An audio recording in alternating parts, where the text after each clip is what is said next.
We're starting a little bit early.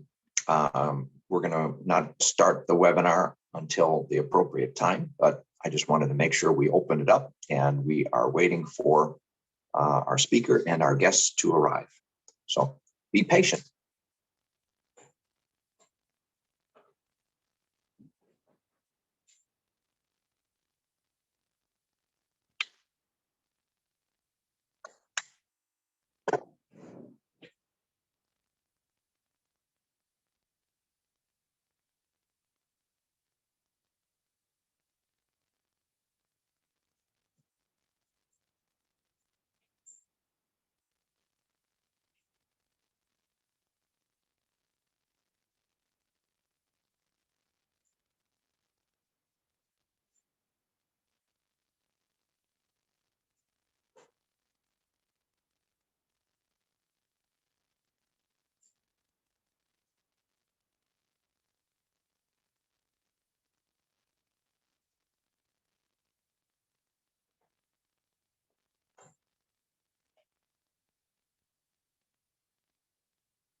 Hello, everyone. We're going to get started in a few minutes. We're waiting for folks to gather. So thank you for joining us today, and just be patient while we gather our participants and panelists. Thank you.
Hello, Luke.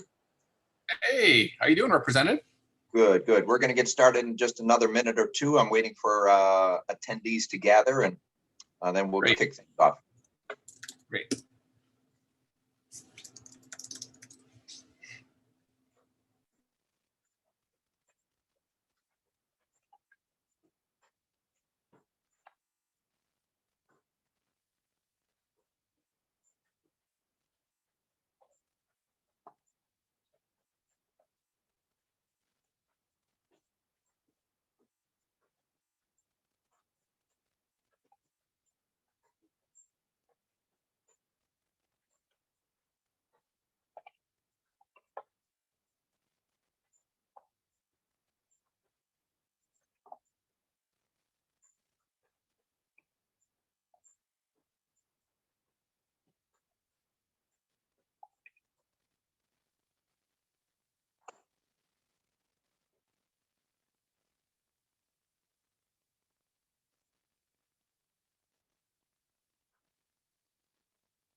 Okay, well, everybody, I'm glad that you are here. Taking time out of the middle of your day to engage in public policy conversations is really impressive. So I'm glad you're here. Thank you very much for attending, and welcome everybody. It's my honor to represent the people of the 97th Assembly District, Waukesha, Genesee, and Mukwonago since 2015, and it is certainly an honor to have won re-election this last fall. And you know what, we've had a lot of people with a lot of different opinions expressed to my office about marijuana from all different sides of the aisle and all different perspectives. So I think that there's enough of I don't want to say confusion, but enough of different understandings and different information out there. And so I wanted to at least have a dialogue about it and get some credible information shared, and just again continue that dialogue. My goal, of course, is to make sure that the public policies that I advance are informed, based upon science, and based upon factors that are beyond science, factors of good communities and healthy, strong communities. So and sometimes those things are not necessarily directly measurable, but to the extent that we can measure and weigh in that particular evidence, it's always a good idea to do so. So again, thank you for joining us on the webinar on marijuana policy in Wisconsin. Our format today will be a presentation of about 40 minutes, followed by question and answer session. Many constituents have already submitted questions to us, and I have those prepared, and I will be reading those at the end. We will take those submitted questions first. That was sort of the encouragement that we put out there, so I don't want to disrespect those folks. And then feel free to add questions in the chat, and then as time permits, we will cover those. And with that, I'd like to introduce Luke Niforatos. Yeah, great job. That was the best first attempt I've heard on my name. I'll say that. That was a great job. Niforatos. If I were to improve it, how would it sound if I improved it? Pretty much just the way you said it. Niforatos. Niforatos. Yep. Perfect. Excellent. Luke is the executive vice president at Smart Approaches to Marijuana, which is a 501c3 organization providing education and taking a health-first approach on marijuana policy. Luke has been featured at the Economist Cannabis Summit, as well as the United Nations Commission on Narcotic Drugs, and in dozens of events and town halls across the country on the subject of drug policy. He has been featured on many national media outlets, including Fox News,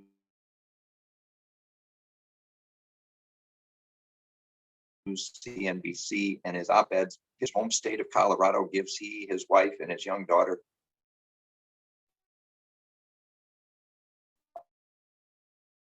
a unique vantage point. Well, thank you for joining us today. Great. Thank you, Representative. And hopefully you can hear me okay. I think I was a little glitchy there, but can you hear me okay? Everything good? I can, yeah. Okay, great, wonderful. Well, thank you for the honor of joining you for your town hall. I so appreciate you doing this. I want to thank everyone who's joined us for this town hall, who's watching as well, for making time out of your day to learn a little bit more about marijuana policy and what's going on with marijuana. I first of all just want to praise Representative Scott Allen again for just being willing to have this conversation, wanting to hear all sides of this issue. I think it goes to your character and that you're doing a great job in your position for the public, because there are so many politicians and representatives who they just pick one lane and they stay in it, and they can care less what people say on the other side of it, in the middle of it, on their side of it. So it's important we have good, strong leadership in this country that listens to all sides. So thank you again for putting on this event. My name is Luke Niforatos. I am the executive vice president at SAM, Smart Approaches to Marijuana. I am from Colorado, so I'm raising my wife and two young daughters. I have a 4-month-old and a 4-year-old, so we're having fun right now in the state of Colorado. We've lived legalization firsthand from the beginning, beforehand, during legalization, and afterwards. So everything I'm going to talk to you today in my presentation, it really comes from firsthand experience having lived this as a parent and as a dad and as a citizen of the state of Colorado. So without further ado, I'm going to go ahead and pull up my slides. Give me 1 second here. I think everybody can see those now. Great. So I'm going to get rolling here. So we're going to learn, the lessons that we've learned from marijuana legalization. Just a heads up, everything in this presentation is from peer-reviewed journal sources, reports and data that you can look up yourself, and I recommend you definitely do that. Happy to make this presentation available afterward as well. And why do I say that? Well, we take our credibility very seriously as an organization. We are a national DC-based nonprofit, 501c3, with two real missions. One is to educate the public and decision makers on the science of today's marijuana.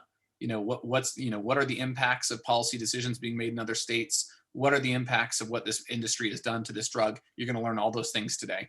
And then our second goal is to promote health first, not profit first, health first policies and smart policies on marijuana that reduce marijuana's use. Because from our perspective, we think public health should lead this policy debate, not driving profits and revenue for a industry. And you're going to see a little bit more about this industry in a little bit too.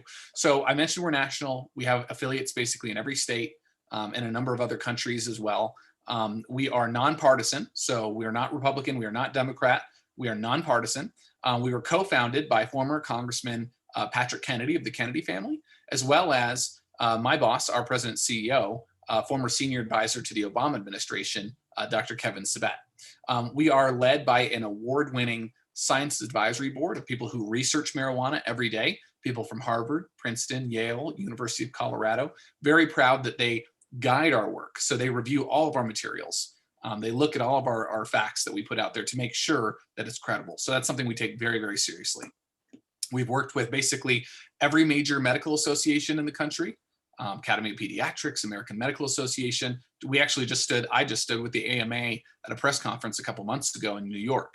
So we work with these groups extensively, and basically every major medical association is against this idea of a commercialized marijuana model. And then I'll get into that in just a second.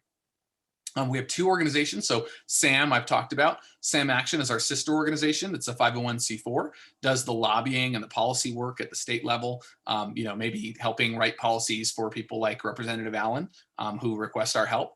Those are the kinds of work that SAM Action does. So if you walk away from today's discussion with nothing else, I hope this slide will stick with you. Right now, there's a false dichotomy out there that is being pushed that when it comes to marijuana, you either totally legalize it Colorado style, or you throw everyone in prison for having a joint in their pocket. And there's no in between. There's no nuance to the policies. Well, we believe it's a false dichotomy. In reality, there's much more to this policy discussion, but we break it into three different buckets. Okay, so the first bucket is whether or not we should criminalize marijuana users. Okay, so if someone, if a kid's got a joint in their pocket, and to get locked up and thrown in prison, is that really a policy we want to have on the books? From our organization's perspective, we would like to see access to treatment, people getting the second and third chances. We don't want to see people getting a crippling record for making one or two mistakes with marijuana, as it comes to personal use. So, but that's one discussion, right? Should we decriminalize it or not? Should people be criminalized for using the drug? Okay, so that's one debate. Then you have the second bucket of the debate, which is the medicinal use of compounds derived from marijuana. So not a lot of people know this, but there are over 500 compounds of the marijuana plant. One of them is THC. Yeah, it completely, nobody knows that. So one of them is THC, and that's the ingredient that gets you high. So when people smoke it, use it, that the THC is what gets them high. That's what we hear about, see in the movies. But you've probably also heard about CBD. CBD is another component of the marijuana plant.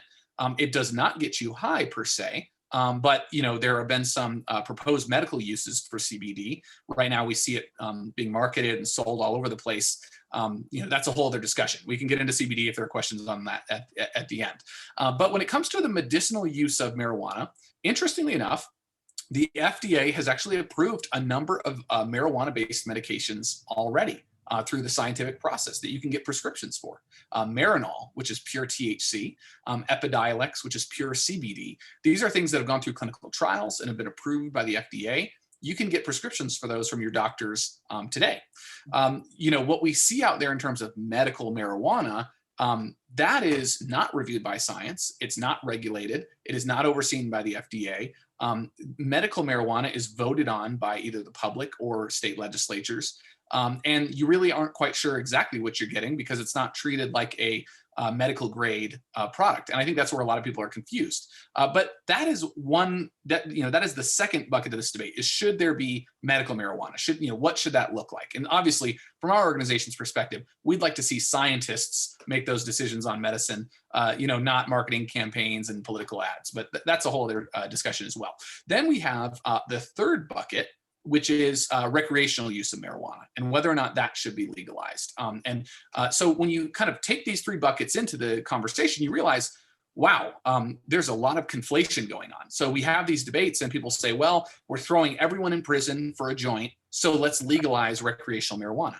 Well, wait a second. There are two different policy discussions. So if you have a concern about criminalization and incarceration, which we absolutely share those concerns, let's address that. With policies that address that issue. But that doesn't mean we need to commercialize marijuana.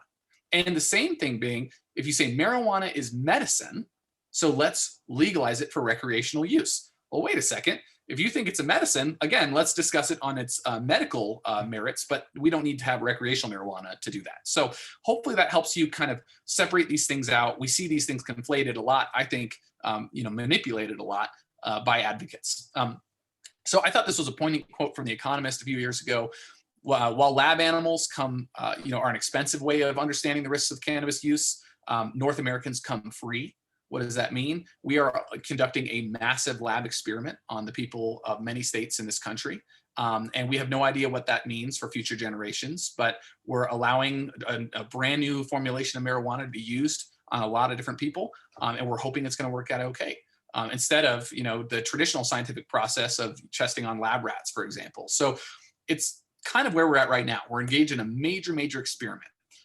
Real quick note, COVID-19, there is a link between marijuana use and actually exacerbating the symptoms of COVID-19. So it's just interesting. You can look that up. But this was actually announced by the National Institutes for Health, National Institute on Drug Abuse, NIDA. Their head was saying that actually it could increase your risk of COVID-19. But we have former Surgeon General, our most recent Surgeon General before the Biden administration, U.S. Surgeon General Jerome Adams, nation's top doctor, late 2019 issued the first advisory in 40 years from his office on marijuana. And his concerns were that the potency of marijuana has skyrocketed. We're going to talk about that. And that this is a much more dangerous and addictive drug, and that two populations are using it at unprecedented levels right now, pregnant women and youth. And he attributed that to the growing commercialization, legalization across the country. So very concerning trends we're starting to see. And why is that? Why are youth using more? Well, this industry is following in the playbook of big tobacco. So the fourth largest tobacco company on the planet, a UK brand, put in over $100 million into the marijuana industry. Now let's bring it home. Altria, which is the new name for Philip Morris and Marlboro, has put in over $2 billion into the marijuana industry. So tobacco is all but taking this over. In fact, Altria most recently this year successfully lobbied to legalize marijuana recreationally in Virginia. So they are very active at the state level and now at the federal level to try to legalize, because the tobacco industry sees marijuana as its new frontier to make a lot of money. There's a whole bunch of other tobacco companies involved, and there are even more now today. And why do we care that it's tobacco that's getting in this game so early? Well, they're kind of following in the same footsteps in many ways. How many of you remember smoking on airplanes or smoker sections in restaurants? Well, now my state of Colorado, the state of Illinois, a number of other states that have legalized recreational marijuana have given blatant exemptions to the Clean Indoor Air Acts in their state. Allowing, so what that means is in Illinois and Colorado, you can have a marijuana smoking section in all hotels, restaurants, and lounges if they decide to do that. And you know what you can't have a smoker section for? Cigarettes. So you can have joints, but you can't have cigarettes in these places, which is just, it's wild. So we're walking the clock back about 75 years in terms of public health regulations, and it's very concerning. A lot of people say, well, what about big pharma? Well, Big Pharma's in on this game too. The guy who wrote the playbook for OxyContin, the former CEO of Purdue Pharma, is now in the marijuana industry, shaping their marketing plan.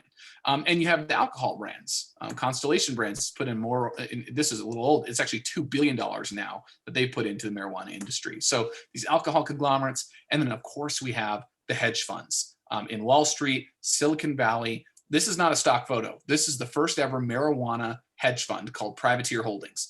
And you'll notice what these guys don't look like. They're not hippies playing banjos like the good old, Woodstock days of marijuana. They're not people of color who are finally getting, their cut of the action, from the war on drugs, which is what we're being told this is about. These are white guys that look like me, frankly, in suits, making millions, hundreds of millions of dollars off of marijuana right now. And the way that you drive profits is to get more people using your drug more often. In other words, addiction. And we're going to get into that. So they have changed this drug inalterably. When they asked us to legalize marijuana in Colorado back in 2012, this is what we were all thinking about when we voted. But this is what the drug is now. Okay. And they tell us it's not targeted toward youth. Look at these pictures, folks. It's absolutely appealing to youth. The products on the top left, and all these are real products, by the way. Products on the top left are sold at dispensaries called Live Well, which there's a bunch in Colorado and some other states. And I was making this presentation, and my 4-year-old looked at that and said, "Those look yummy. I want to eat them." And it just hit me that, wow, this industry is coming for our kids. And so these are the kinds of products we're seeing, and they're ultra, ultra potent. So the marijuana, yesteryears did not come in these formulations of these concentrates, did not come in these oils that are being vaporized now, which for those who remember the vaporizer epidemic, the vaping epidemic, we'll talk about that in a second. But, relax, it's just a blowtorch. People are dabbing now. This is a dabbing mechanism. Gummy bears. I think we can all agree, whether you're pro or con on legalizing marijuana, that gummy bears laced with marijuana is a really bad idea. Clearly targets kids. But Washington State, year after year, tries to ban gummy bears, and the industry, year after year, defeats those bans. So tell me, why would this industry fight against regulations that are clearly trying to protect kids? And that'll tell you that there's a little more to the story than when they say, oh, we're not going to, youth aren't going to get into this drug, which, by the way, is a frequent promise that's made. And we're going to get into that too. But, look at the potency that's skyrocketed since we legalized. So, just a few decades ago, the average percentage of THC, now remember, that's the ingredient that gets you high. The average potency was about 3%.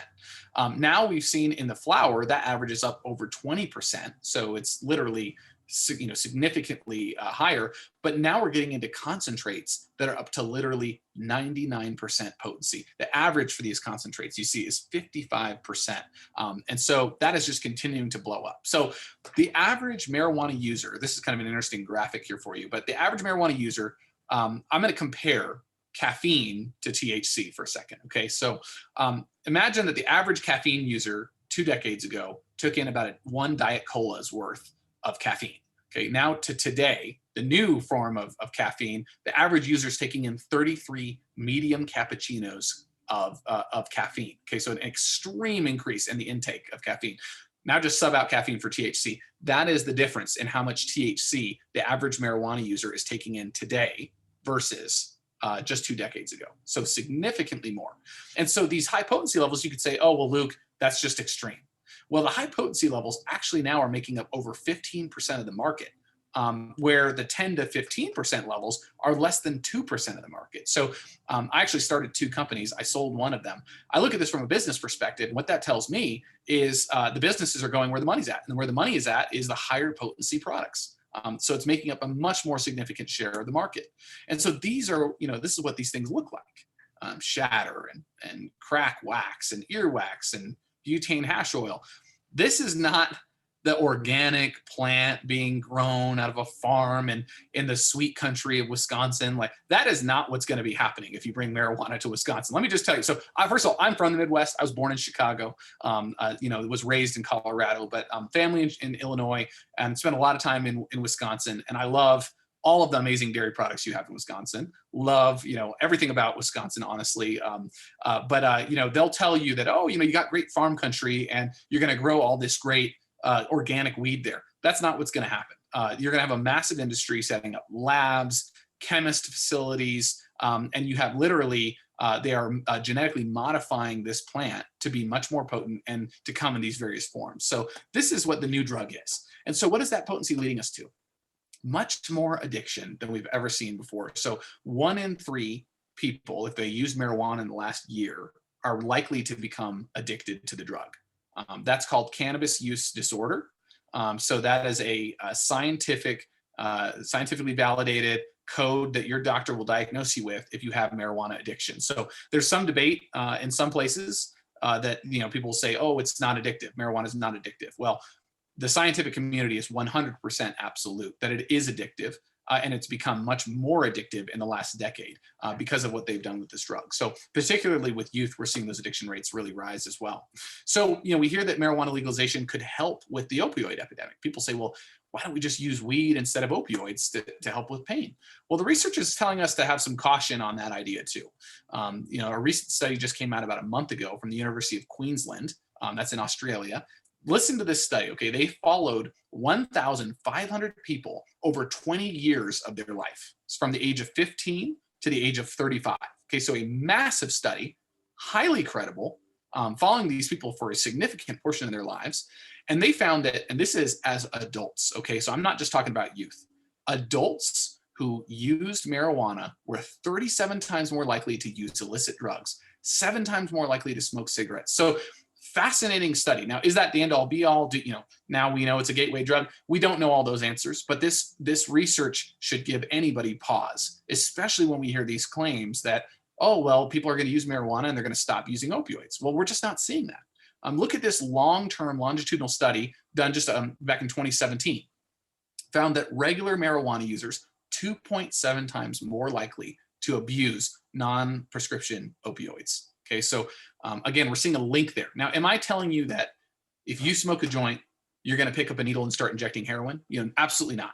Most people are not going to do that, right? But what I am telling you is that this notion that people just use one drug, like, oh, I'm just going to use marijuana, is completely false. Most people who are addicted to cocaine, for example, about 97% of them will tell you they started with marijuana. So there are pathways from drugs, there are links between drugs. We can't ignore those things. So, and yet we see billboards like this from the industry that say states that legalize marijuana had 25% fewer opioid deaths. And they quote a study from JAMA in 2014. You think, wow, that sounds very reputable. And maybe there's something to this.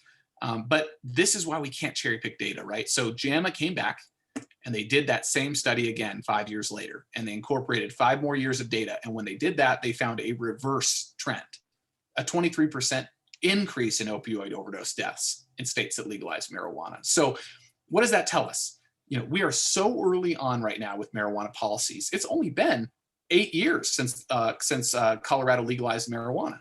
So we don't have all the data. We don't have all the facts. The research is still forthcoming. With big tobacco, it took us about 75 years to realize that it's killing off millions of Americans and creating all forms of new cancer. It took us a long time to figure that out. And so we really need to slow this train down, not rush into legalizing. We need to analyze the facts, get the research, and that's going to take time. Science takes a long time. And we see more research from JAMA saying it appears to be worsening where marijuana has been legalized. Again, I'm not saying that's the end all be all, and we know for a fact it makes it worse, but I can tell you, here in Colorado, for example, it's gone up every single year, our opioid overdose deaths, since we legalized it. So you certainly can't come into my office and tell me that you're going to legalize marijuana and it's going to make that go downward, because we're just not seeing that in any of the states that have legalized it. So that's very important to know.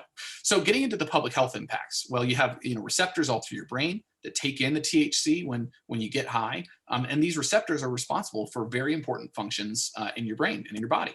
And so what we're seeing is a strong link between marijuana use and mental health issues, particularly schizophrenia and psychosis, especially if you're in your youth.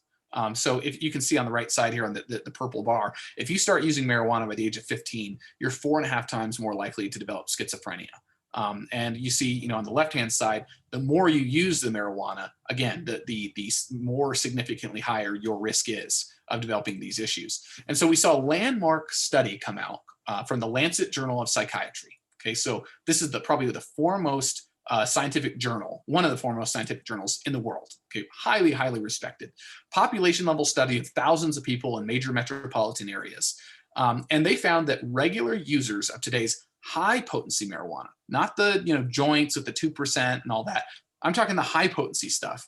Regular users 5 times more likely to develop schizophrenia or psychosis. Okay, so very concerning increases in the mental health issues, and it was 3 times more likely for the weaker stuff. So people will say, well, I'd rather use marijuana than alcohol. Isn't it just so much better than alcohol? Well, first of all, those drugs are 2 different things. But it was an interesting study that was done here where they compared, alcohol users to marijuana users. And it's just interesting to see where the marijuana users had more problems, like trying to limit their use but failed, caused problems with emotions, nerves, or mental health. That was higher for marijuana. Caused serious problems at home, work, or school. This is where, to the representative's point, looking at what's happening in the families, in the households, and in the communities. These are the kinds of things we have to look at as policymakers. And so what I can tell you is there's a major research that was done in 2020, a study that was released that found that all the states that legalized marijuana, before they legalized it, youth marijuana use trends were going down. So the youth use of marijuana was going down. After they legalized marijuana, it erased all of those gains. I strongly encourage you to check out this study. It was Bailey et al. From 2020. This is a really, really good study to check out. And so instead, what we're seeing is increases in youth marijuana use. Just this year, so a couple months ago, the National Survey on Drug Use and Health, that's the foremost national survey on drug use and behaviors. That's basically the Bible for this data, found significant increases in youth marijuana use over the last 2 years in states that legalize marijuana. So Nevada, Oregon, California, very concerning trends, literally 20, 30, 40% increases in some of these states of youth using the drug over the last 2 years. Not what we want to see, particularly when we're seeing gains in the other drugs, cigarettes and alcohol. They're kind of starting to tick up a little bit, but you see that marijuana is the one that's persistently high. And so what can we do to bring that down? Those are things we need to think about, but clearly marijuana is becoming a problem. So I mentioned the addiction issue and the potency. Well, youth in states that legalize marijuana, there's a 25% increase in marijuana addiction among those youth. So all the youth in legal marijuana states, 25% increase in marijuana addiction. And again, folks, cannabis use disorder, this is validated by science. You can be addicted to marijuana. You are very much more likely to be addicted to marijuana today than you were 10 years ago. Very important that we note that fact right up front. And so you look at the rates of use in when you compare non-legal to legal states. Legal states are red. The non-legal states are purple. And whether you're looking at yearly use or monthly use, it's much, much higher for legal states. So you can't deny there's an impact. That commercial environment is having an impact. And the vaping levels are going up significantly according to the Monitoring the Future survey, which is another really important survey. Hospitalizations are going up, triple-digit percentage points in Colorado. And it's really interesting too, because people said, oh, well, the hospitalizations went up in Colorado because, people didn't know what to do with the marijuana edibles. It's going to go back down in a couple of years. Well, we're, fast approaching the 10-year anniversary in Colorado, and we still have a triple-digit increase in hospitalizations. So that number continues to go up. And by the way, these hospitalizations are not general. They are marijuana-related hospitalizations. So, people psychotic, people are, getting to schizophrenia, they're, whatever it may be, it's all marijuana related. So it's important to note that. I'm not going to spend a ton of time on this, but there's a lot of claims about PTSD and how marijuana could help veterans. That is completely false according to the science that's out there right now. This review of 500 studies confirmed that. So anyway, something for you to look at on your own time. The links to mental health I mentioned, we're also seeing that kind of lead to suicide attempts and self-harm. So again, more good research to look at there. But I really wanted to hit on the vaping crisis because I think we all hopefully remember that. It was mid to late 2019 we started seeing massive increases in vaping illnesses called EVALI. And basically what it is, it caused your lungs to basically completely become debilitated. People died. People had to have lung transplants. It definitely impacted Wisconsin. Wisconsin had a number of deaths and some illnesses as well. And we saw it all across the country. Not many people knew. People heard vaping. They assumed Juul because we all heard about Juul. Not many people knew that over 80% of all of the cases were related to marijuana vapes, not the nicotine vapes we were told about. And this is from the CDC, by the way. This, so you can look this up on the CDC website.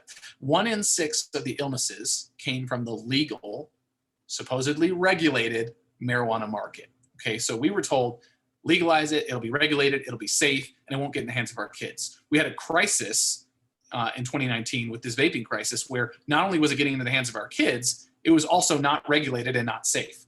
And that is a severe concern, because you look at a place like Oregon, where 2 people died from confirmed products purchased from regulated, state-inspected marijuana dispensaries. So there's this notion it's all regulated and safe, but is it really? And can we regulate this industry? Those are questions we should think about, because this guy came from Ohio, and he prided himself on only getting regulated weed. He went to Colorado, my state, got marijuana vaping products and oils from my state, from a dispensary, and he thought it was safer because he never brought it off the street. And then look what happened to him. So these are the kinds of things that happen. And so this industry, not only is it not really regulating their products well, we've had hundreds of thousands of recalls of these products, but they're also clearly targeting kids, as I've mentioned before. In Oregon and California, somehow the industry worked it out where pre-K and kindergartens are not in the definition of schools in the bill text. So this is where they're proposing to put a dispensary, and there's where private kindergarten is. And this is in Oregon. So these are the kinds of things that you see with an industry that is following in the playbook of big tobacco. This was a picture taken by a friend of mine who lives in Colorado Springs. This is a pot shop in Colorado Springs. You got a mom with her toddler and her baby hanging out in the line, waiting to buy weed. And if we don't think that this is going to have an impact on our kids, man, I got a bridge to sell you. It's all about the industry right now in states that have legalized it. They're making kid-friendly products, super potent. The marketing is aggressive. You see it everywhere. I'm going to show you a little bit of that. You see some of that on the left. Contamination is happening, even though they promised us with regulation that wouldn't happen. And they fight regulation tooth and nail. And the reason why is because they're following tobacco's playbook. They're invested in by tobacco. And what's interesting is, we all heard about Juul during the vaping crisis. Altria made a $14 billion investment in Juul the week after they made a $2 billion investment in marijuana. So all these things are being combined. The vaping, the marijuana, it's all happening. And I'm going to spare you this history lesson here, but interestingly, Juul started off as a marijuana vaporizer company. These are the marijuana vaporizers that are being sold today on the web, and you can get them in places exclusively to vape marijuana. And it's from the company now called PAX that Juul spun off from. And they're advertising to kids and all this stuff, getting away with it. Juul got in trouble, but the marijuana vaporizer companies are getting away with these kinds of ads. So I mentioned the alcohol investment, and I mentioned my business background and kind of looking at the market. Well, let me kind of outline for you how this business works. Okay, so let's look at the case study of the alcohol industry. Okay, so 10% of alcohol users in this country make up 75% of the alcohol industry's sales. So the average alcohol drinker in that cohort consumes about 10 drinks of alcohol a day. Okay, so it's just an astonishing amount of alcohol consumption. Clearly, the marijuana industry or the alcohol industry is making money off of people who are addicted to alcohol. We call that addiction for profit. It's a really awful model. They say please drink responsibly, but they're kind of like wink, wink, nudge, nudge, like happy to keep the alcoholics going and funding their revenues. So that's what this model looks like right now with our legal industries. Let's compare this model to the marijuana industry's model. Here in Colorado, about 20% of our marijuana users make up about 70% of the consumption. Okay, so again, addiction for profit. If you are a for-profit company, your responsibility is to your shareholders, not to the public, not to, you're not a nonprofit, you're a for-profit. You have to enrich your shareholders. And that works out great in this country when it's an iPhone or when it's, a product that makes the world a better place, a computer, whatever it might be. But you look at that business model with drugs, and the incentive alignment is horrific, because the incentive is we need people to use our drug a lot more so we can make a lot more money. That's the way a business is established. And so we look at these numbers, we're going to expect those to continue. I mean, you look at a very mature alcohol industry that is following this model to the T. Do everybody in the alcohol industry want everyone to be an alcoholic? Probably I don't think so. But the fact is a company is developed and legally formed to drive a profit. And the only way to drive a profit is to get people to use a lot of the drug. So that's why this idea of legalizing a drug and commercializing it in a capitalist society, not such a good idea. Not such a good idea. So what are we seeing in Colorado, where I'm from? Well, I took this picture about a year ago. We were walking into a backpack shop with my then 3-year-old daughter. And she ran up and grabbed these chocolates, and I grabbed one, and we were really excited and about to eat them. And I thought, something's a little strange about these things. And it turned out that these are marijuana edibles, and they were being handed out for free at the entrance to a backpack store in Denver, Colorado. This is the kind of thing, and it's got 10 milligrams of THC in each little square. So that is enough to get you incredibly high. But that's the kind of promotion we'll see. You can't tell me this isn't appealing to youth. You can't tell me that the normalization of this drug isn't going to have an impact on our youth. When my daughter goes into stores that we're walking into and sees this playing out in a very normal way. And you have pot shops everywhere, thousands of pot shops across the state that look like this. I've been outside all these pot shops, driven by them. These are nearby to schools. The one on the top left is nearby to my wife's high school that she graduated from. You'll see kids on their bikes riding around in front of it. So this is the normalization that we're seeing. And so what are these companies doing? Well, 70% of all the marijuana shops in Colorado are recommending marijuana to pregnant women as a solution for nausea, particularly in the first trimester. And it is absolutely so wrong, because marijuana actually hurts children. It actually has actually killed infants in the womb before. The journal Pediatrics says THC remains in your breast milk up to 6 days after use. The American Academy of Pediatrics said, do not use marijuana at all if you're pregnant. Could have catastrophic damage to the child, small birth weights, lower head circumference, and like I mentioned, death as well. So very, very concerning development. So we brought some light to that. We put bibs on all the pot shop doors saying, don't hurt our future, sign Colorado kids. But the industry got off with a slap on the wrist. And that's the other problem here. And, your representative will tell you more and is more of an expert on this than I am. But lobbyists are really, really good, and industries are really, really good at hiring the best lobbyists, the best attorneys, and they'll tell you, you're going to lose jobs if you do this. If you hold us accountable, we're going to have to cut all these jobs. They're going to make the black market or whatever. And so representatives have a very hard time. Your politicians will have a very hard time putting your interests of health, safety, over the interests of an industry that is making money in your state. That is a very hard trade-off to make. And you got a great representative here who I'm sure would make the right decisions and probably has in the past, but there are a lot of representatives who won't do that. And so that's another issue you have when you form a brand new industry like this one, is that they're going to take care of themselves. They're not interested in taking care of your communities. They want to make sure they drive a profit at whatever means they can. So again, very hard to get this industry and kind of put them under control.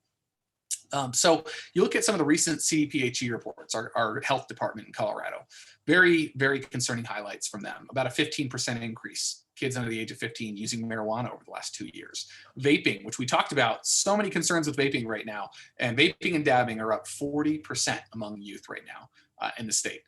Triple-digit percentage increase in marijuana poisonings of children, 0 to 9. So that means you got babies that are, a gummy bearer, for example. Somehow they're intaking that, whatever it might be. Very, very, very frightening things to see there. What I will point to are, you see the tens of thousands of homes not storing marijuana safely, and where kids are exposed to secondhand smoke. So I want to talk about that for a second. So to kind of give you an idea of what that concern looks like for not storing products safely. Well, I have a friend who's got some kids that are older than mine, and his kids go and play at their friend's house.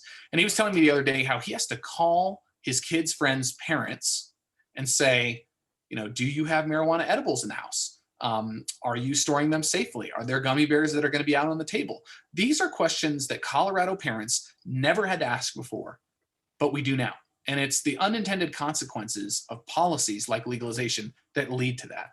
And you look at the exposure to secondhand smoke. Well, secondhand marijuana smoke, it was just discovered, may actually be more harmful to you than secondhand tobacco smoke. That's what a recent study reported on by Bloomberg found. So we're going to continue to get that research out there. But at the base level, we know from the American Lung Association that the secondhand marijuana smoke is just as harmful as secondhand tobacco smoke. So that's a huge concern as well. And I mentioned the hospitalizations are going up, the poison control centers are doubling, and I mentioned the thousands of pot shops. We literally have over 1,000 pot shops in Colorado compared to 600 Starbucks and McDonald's combined.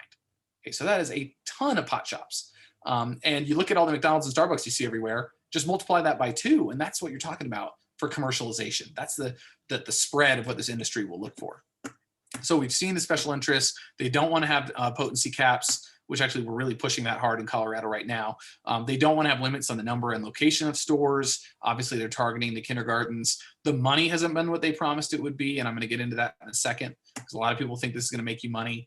But we just continue to hear promise after promise that youth are not going to get into marijuana.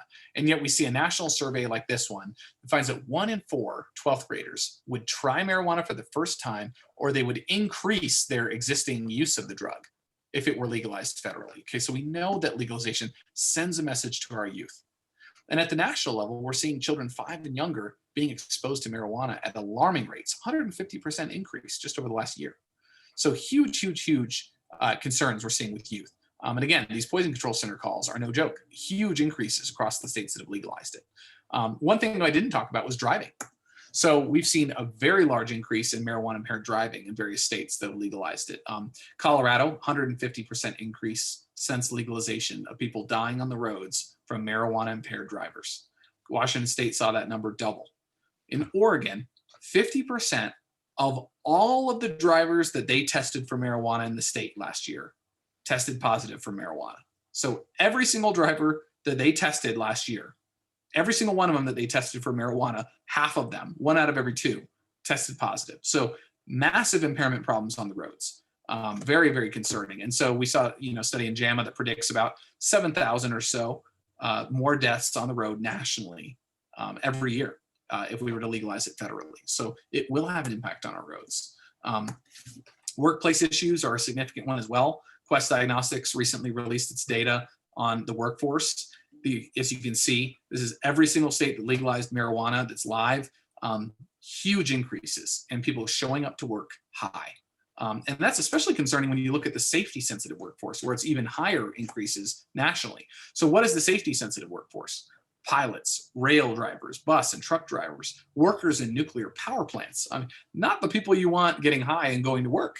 What about your surgeon, for example? If you have to have a surgery done.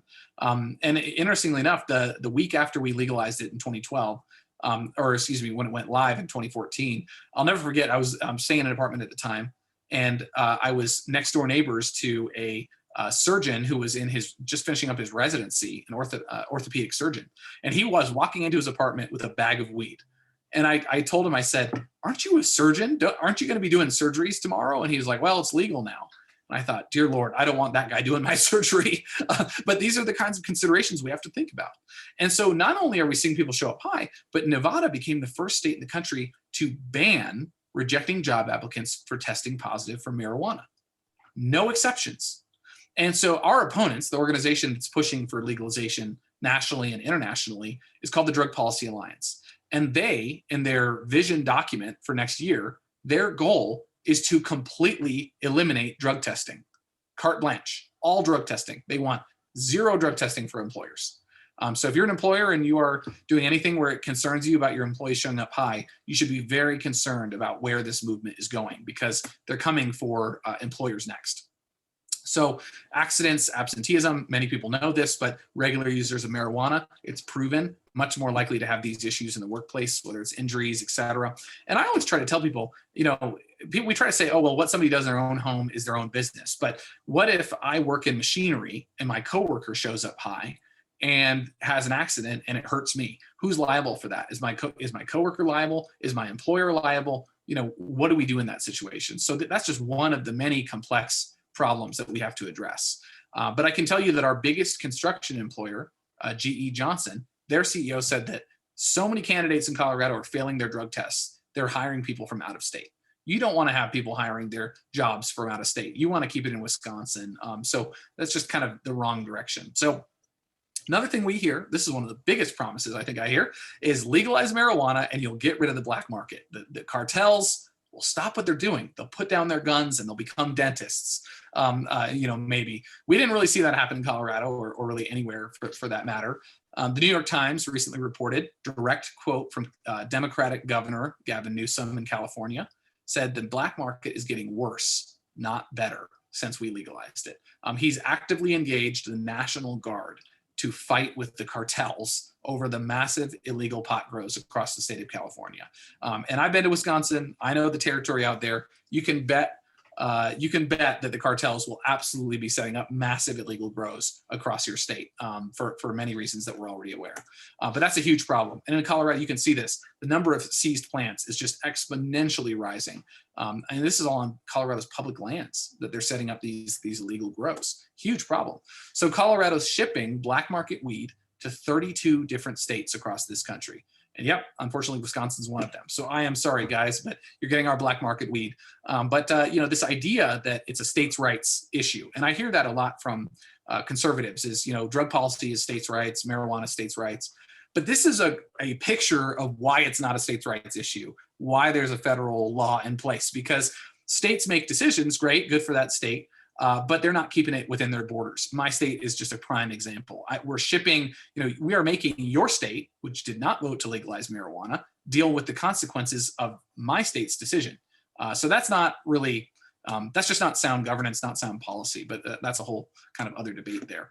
So these cartels have set up shop. They're buying suburban houses in our neighborhoods here in Colorado. They're gutting those houses in the neighborhoods, and they're filling them with sometimes up to 300 pot plants and growing them, turning them into grow houses, and then shipping it out in black market, selling it on the streets because, the drug dealers, they didn't go away either. So look, I mean, just 18 to 30% of marijuana, Oregon's statewide legal marijuana market is legal. So 70% of people living in Oregon get their weed from the black market. They get it from the dealers. They get it from, wherever it may be, from their friends.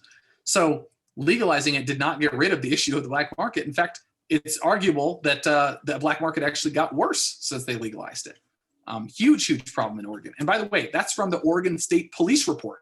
That's not from some advocate's website. This is data from the Oregon State Police Report. And then the Oregon Secretary of State issued a report, which I encourage you to inspect, that said that only 3% of the state's pot shops have been inspected. So God knows what they're selling in those pot shops. God knows what's going on, what's in those products. They haven't inspected them.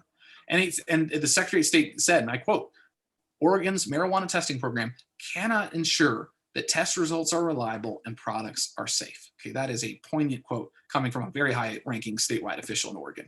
So, one official for every 83 businesses, again, talking thousands of pot shops. How can you regulate thousands and thousands of pot shops? Do you want to raise the taxes to as high as they need to be to fund that kind of regulatory environment? That, that's an open question. Lots of other issues in the black market. So real quick, I'm going to talk about social justice, then I'm going to wrap up. So social justice, I'm told that, legalizing marijuana is going to be social justice for communities of color. It's going to help with arrest rates. Well, Colorado, you're 2 times more likely to be arrested for marijuana offenses if you're black after legalization than if you're white. So that persists. Other data points similarly persist. Less than 4% of the marijuana industry is black owned. Nationally, the entire industry, less than 4% of it is black owned. So this notion that we're going to legalize this drug and that it's going to somehow, bring money to communities of color is completely laughable. The industry has no desire to do that and has not demonstrated that at all. In fact, I would say that marijuana legalization is social injustice. Why would I say that? Well, let's look at this map. Okay, so this is the city of Denver. On the bottom right, I want you to look at the colors. The green is where white communities live. The yellow and purple and other colors are where communities of color live, black, Hispanic, etc. Okay, so you see where they are. Now I want you to look at the top left map. Every single dot is a pot shop.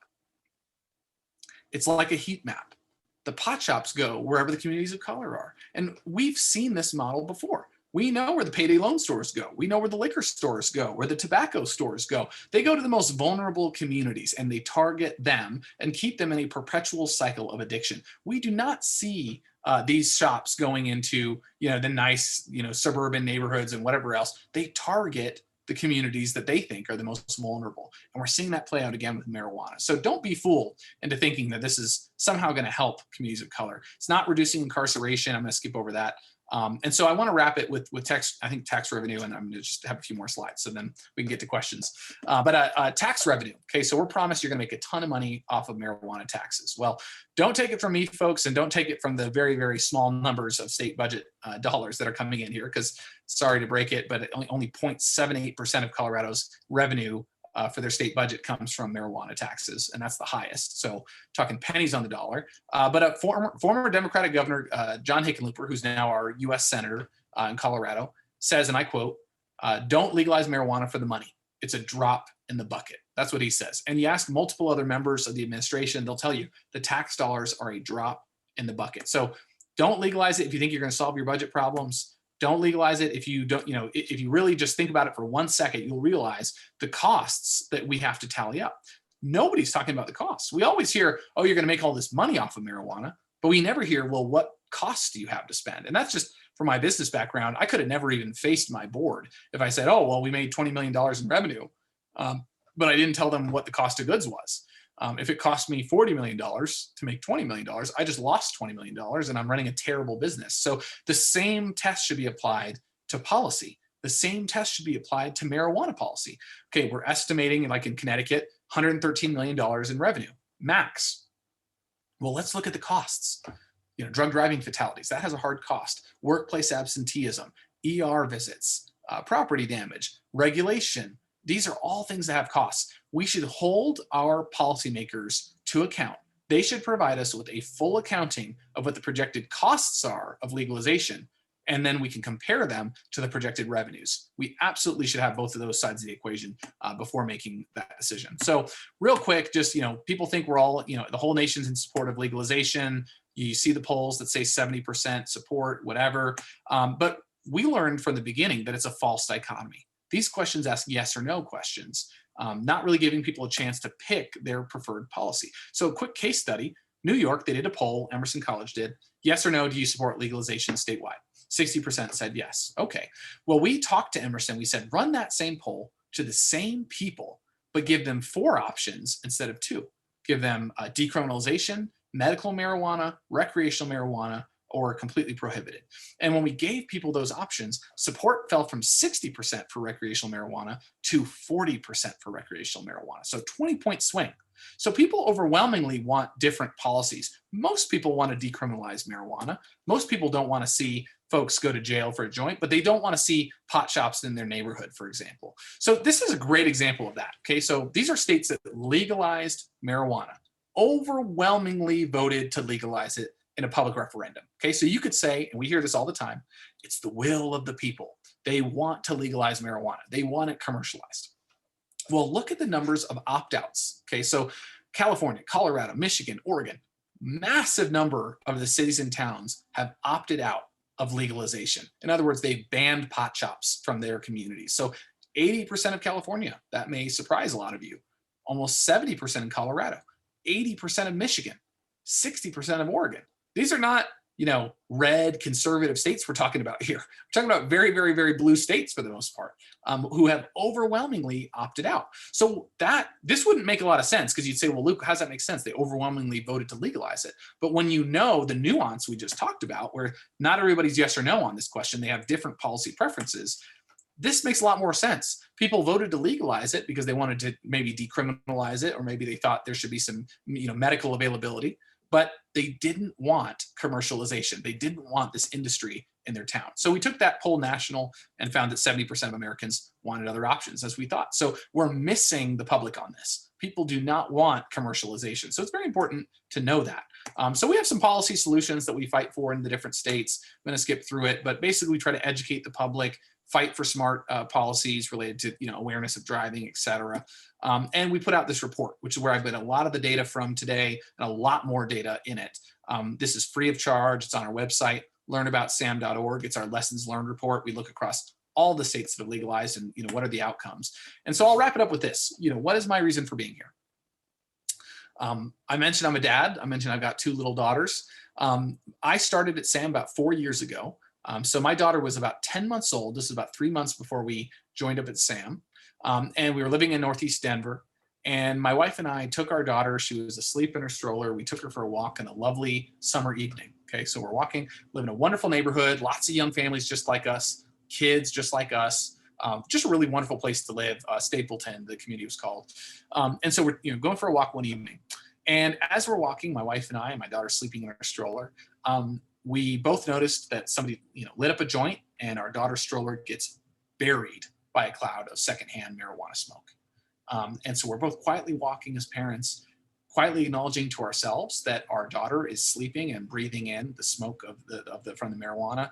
It's getting into her lungs as we're walking, and there's nothing that we as parents can do about that. We just have to allow that to happen. We're trying to walk away from it. And my wife turns to me and she says, that seems to happen just about every single time we take our daughter for a walk in this state. That is not normal. And I turned to her and I said, you're absolutely right. That does seem to happen just about every time we go for a walk. And no family should have to grow up in an environment like that. No kids should have to be victims to decisions that they did not make. And you can tell me all you want that, we'll ban public smoking. Well, we banned public smoking in Colorado, and yet that still happens because you're telling me we're going to have police on every corner. Meanwhile, we defund the police. I don't know. But supposedly we're going to have enforcement on every corner to keep people from smoking in public. I don't think so. And so families are suffering unintended consequences like this. My family did. And that's why I'm passionate about it. So my family and I, we moved across the country to DC. That's why it's a passion of ours. It's a passion project because we want to bring light to the voices and the stories like this of the unintended consequences of marijuana commercialization. It's something we have to be aware of. So I wrap it up. This is a book that just came out. My boss just wrote it. If you want a lot more information on the marijuana issue and some of the whistleblowers that are coming out, you can scan this with your phone and check that out. This is our website, my email, some other books you can check out. But Representative Allen, I just want to thank you for giving me 45 minutes to an hour of the time today to speak about this issue. And I'm looking forward to answering any questions folks have. Well, yes, thank you very much. Fact-filled, lots of information, a bit overwhelming, but that's okay. That's what we're here for. I'm going to take the questions in the order that our office has received them. In some cases, we've sort of paraphrased to keep it simple. Great. One constituent wrote to us indicating that he believes there's an increase in traffic crashes or fatalities in states that have legalized marijuana. Do you have any evidence about that? Yep. So, we just went over a slide with some of that data. I would encourage you, so we can send the slides out afterward if folks want to see that. But we're seeing huge increases in traffic fatalities, in impaired driving. All those numbers are going up. And actually, the best place to go outside of our organization to get that data is AAA. So AAA really does a lot of great research on this. They've released 3 or 4 studies on what's happened in states that have legalized. Great data from AAA showing these massive increases. Perfect, thank you. And then in your mind, is there a difference between a doctor prescribing marijuana or some other drug approved by the FDA? So yeah, so I think that's, in terms of a doctor in a medical marijuana state. Yeah, right. So doctors cannot prescribe medical marijuana. So that's the key, note there. A lot of people think that it's the same thing. It's not. Doctors can recommend it. There's no dosage. There's no signature. There's no any form of regulation. It's just, hey, this patient can go get medical marijuana. That's basically what the card does. So letter, or what is that? It's like a little. It varies from state to state, but it's basically like a little card. It's called a recommendation card, and it may have the doctor's name on it. It may not. It's got some sort of state government kind of insignia on it. It basically says, it's there. Okay, I can get medical marijuana. So they can go to a medical marijuana shop and buy it there. And how would we know? So, how would we know that it's legit if it doesn't have the doctor's identification on it? I know. Yeah. I mean, that's just one of the many questions. So some states require that. Colorado, we do not. And so we're passing a bill actually right now to fix that problem, among many other problems. But yeah, so basically where we're at is the medical marijuana that's out there. It's not pharmaceutical grade. It's not regulated. It's not, none of that's happening with the FDA. So it's stores selling the same kind of marijuana that you get at a recreational store. But basically not do this, but some physicians will say, okay, I'll recommend, marijuana for you, versus an FDA approved medication where you get a prescription. That prescription has your dosage, has the amount of refills you can get, has the physician's identifying information, federal government, it's got, just all the regulations around it. You can trust that medication is safe because it's gone through clinical trials, et cetera. So that's kind of the key difference between those two things. Okay. Some constituents have contacted my office indicating that in based upon the research that they've done, the information they have, that marijuana can be helpful to, I guess, alleviate the symptoms associated with cancer or with HIV or AIDS, associated with neuropathic pain, epilepsy, multiple sclerosis, autism, a whole host of others. What do you know about, the benefits, the supposed medical benefits of marijuana? Yeah, so great question. As I mentioned, oh, sorry, my daughter just came over here. I apologize. I'll be right with you. Let's go upstairs. Hang on one second. Sorry.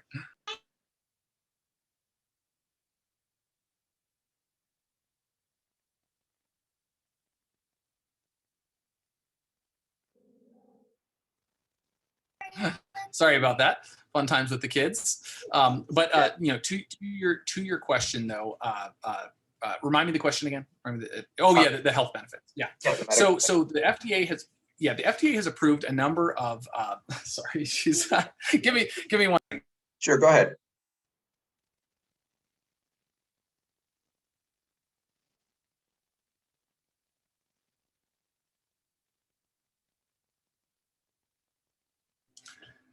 Sorry about that. But yeah, so in terms of health benefits, there's been a lot of research on the health benefits of marijuana. As a smoked plant, you don't smoke your medicine. The FDA has never approved, whole plant marijuana as a medication. They have approved, as I mentioned, components of the plant, like pure THC, Marinol, which you can get a prescription for, pure CBD, Epidiolex. In terms of, as we're talking about cancer patients, folks kind of in their last stages of life, last 6 months, I think that's a different policy discussion entirely.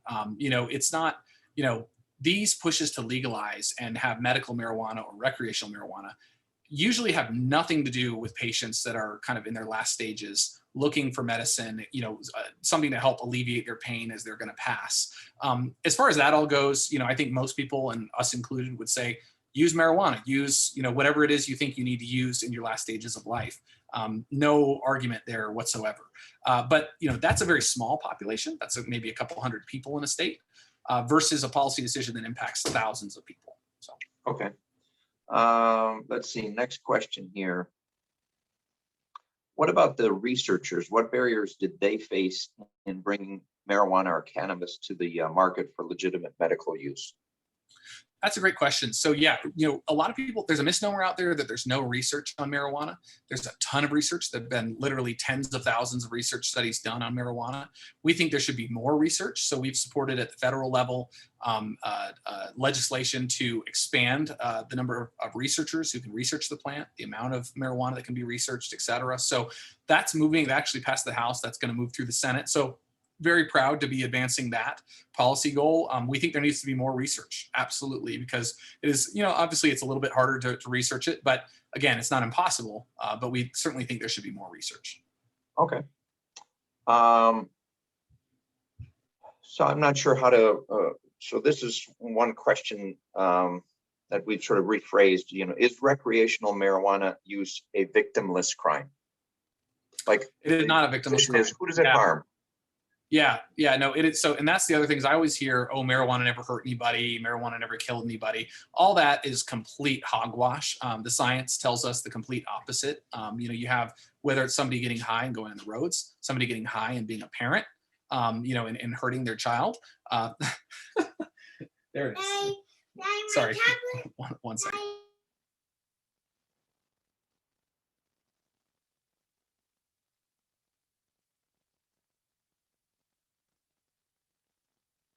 Apologies. Whether it's, I'm dad, what can I say? But whether you're talking about driving, whether you're talking about parenting, whether you're talking about working, there are so many victims. You have so many moms who have come out and said, I lost my daughter to a marijuana impaired driver. There's a mom, Corinne Gasper, who has done some big interviews talking about how her daughter was killed by a marijuana impaired driver going 80 miles an hour in Ohio. So it is absolutely not a victimless thing. Okay. So what states have effectively dealt with decriminalization? Excuse me, what states what? I said, what states have effectively dealt with decriminalization? Yeah, so we've actually helped write decriminalization bills in a number of states. New Hampshire has an excellent bill we helped write to decriminalize marijuana that incorporates, and it's not perfect, but incorporates, A, not incarcerating people, but B, giving them referrals to treatment or education services on marijuana. So they learn more about this, get help to get off their addiction. We want to see it treated from a public health perspective, give people the help they need if they're addicted. Okay. Let's see, next question here. And I suspect we're probably running out of time here, but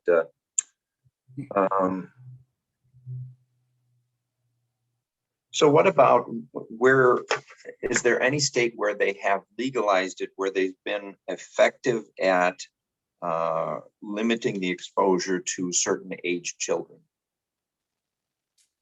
So, that is a good question. So not really, unfortunately. Every state has laws that say, it's only 21 and up and no child-friendly advertising, all the standard things you would expect to see in these laws. However, they are simply not enforcing these laws the right way. These policies have unintended consequences. There's, no amount of regulations you can write that the industry can't hire amazing lawyers and lobbyists to get around. And so that's kind of the key concern here is we've already done our deal with the devil with tobacco. We're really looking at going the same route again with marijuana. And that's what I think the big concern is here, because you see the marijuana candies and other things, just like the tobacco candies and cigarettes and all that, the candy cigarettes and all of that. So I think that's the chief concern. So to date, we haven't seen the protection for youth that we were promised. Okay. And speaking of youth, our more recent question that came in says that there are people with Rett syndrome or, quote, medically fragile children. Not quite sure what that means. That some believe, including some doctors, would benefit from access to medical cannabis. What advice would you have for them? So, advice would I have for who? The doctors or the folks who? For the parents of medically fragile children or children with Rett syndrome who they believe would benefit from medical marijuana.